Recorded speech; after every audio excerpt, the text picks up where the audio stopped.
बाबा बागेश्वर की दहाड़, यात्रा से हो गया साफ, अब बनेगा हिंदू राष्ट्र, हिंदुओं पर नहीं सहेंगे अत्याचार।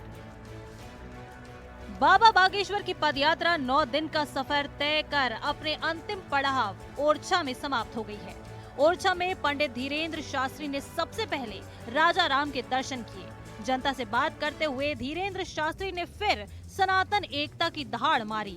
बाबा बागेश्वर बोले, सभी हिंदू रोज 1 घंटे धर्म के लिए दें, मैं आपको हिंदू राष्ट्र दूंगा। अपनी पूरी यात्रा के दौरान पंडित धीरेन्द्र शास्त्री ने हिंदुओं को एक होने के कई कारण बताए, साथ ही कट्टरपंथियों पर जमकर हमला बोला। बाबा बागेश्वर की यात्रा के दौरान उनको कई बड़े नेताओं के साथ अभिनेता और कई चर्चित लोगों का साथ भी मिला। सबसे पहले सुनिए आज ओरछा में बाबा ने किस तरह हिंदू एकता की हुंकार भरी। हिंदू बहन बेटियों पर अत्याचार किया जाता, अस्मिता उनकी इज्जत को लूटा जाता, उसके लिए अब हम सड़कों पर उतरे रहेंगे। जब तक देश एक नहीं होगा, जब तक हिंदू एक नहीं होगा, जब तक भगवा ध्वज लहराएगा नहीं, जब तक हिंदू जागेगा नहीं पूर्ण रूप से, जब तक हिंदुओं के खून में कट्टर हिंदुत्व का उबाल नहीं होगा, तब तक हम इस देश के लिए आज से अपने आप को समर्पित कर रहे हैं। 9 दिनों में ये कह सकते हैं कि लोग हिंदू अपने महत्व को जानने लगा। थोड़ा डरपोक था वो घर से बाहर निकला, थोड़ा भयभीत था वो घर से बाहर निकला।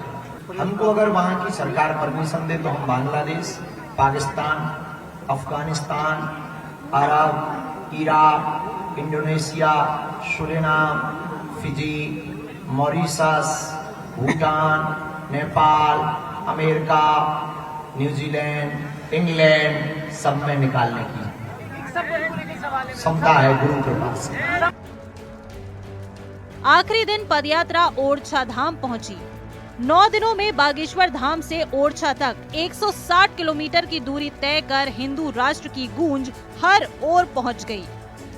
बागेश्वर धाम के पीठाधीश पंडित धीरेन्द्र कृष्ण शास्त्री सनातन हिंदू एकता के लिए 160 किलोमीटर की पदयात्रा कर रहे थे। 9 दिन की पदयात्रा में 8 पड़ाव थे और हर पड़ाव के साथ उनकी यात्रा में उनसे जुड़ने वाले लोगों की संख्या बढ़ती ही जा रही थी। इन 3 तस्वीरों से समझिए कि उनकी यात्रा से कैसे कैसे चेहरे जुड़े हैं।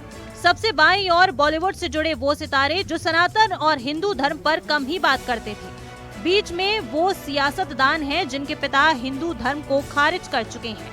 हम बात कर रहे हैं कांग्रेस नेता और मध्य प्रदेश के पूर्व सीएम दिग्विजय सिंह की। उनके बेटे जयवर्धन सिंह भी इस बाबा बागेश्वर की यात्रा से जुड़े। तीसरी तस्वीर हिंदू धर्म गुरु और उनकी यात्रा में उमड़े जन सैलाब की।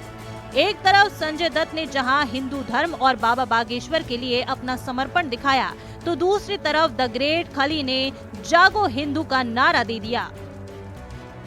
तो अपनी यात्रा के दौरान बांग्लादेश में इस्कॉन के महंत की गिरफ्तारी, हिंदुओं पर अत्याचार और मंदिर में हो रही तोड़फोड़ को लेकर बागेश्वर धाम के पंडित धीरेन्द्र शास्त्री का गुस्सा नजर आया। उन्होंने न सिर्फ बांग्लादेश के हिंदुओं से जागने की अपील की, बल्कि हिंदुस्तान के हिंदुओं से गजवा ए हिंद के खिलाफ भगवा ए हिंद की लड़ाई का ऐलान भी कर दिया। 9 दिन 160 किलोमीटर की यात्रा समाप्त करते हुए बाबा बागेश्वर ने एक और यात्रा का ऐलान कर दिया। धीरेन्द्र शास्त्री ने जो सनातन एकता की दहाड़ मारी है, अब देखना होगा कि देश पर इसका क्या असर होता है।